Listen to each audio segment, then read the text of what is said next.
Municipal ఎన్నికల్లో బీసీలకు 34% సీట్లట. పట్టణాల్లో ఎస్సీ ఎస్టీ జనాభా తక్కువగా ఉండడంతో చట్టపరంగా దక్కే ఛాన్స్. ఎస్టీలకు 3-4%, ఎస్సీలకు 13-14% సీట్లు. జనరల్ సీట్లలో బీసీలకు మరో 10-12% ఇవ్వాలని అధికార పార్టీ యోచన. అదే బాటలో మిగిలిన పార్టీలు.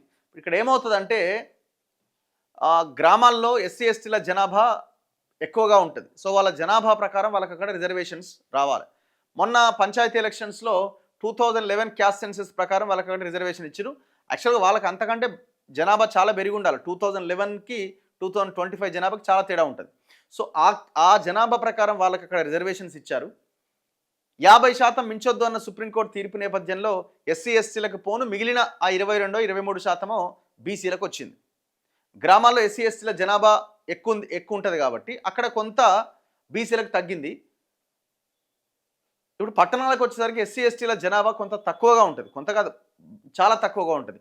సో వాళ్ళ జనాభా ప్రకారం వాళ్ళకి రిజర్వేషన్ పోతే 50%కి మించకుండా మిగిలినటువంటి ఆ 50% లోపున్న రిజర్వేషన్ని బీసీలకు ఇవ్వాలని ప్లాన్ చేస్తున్నారట.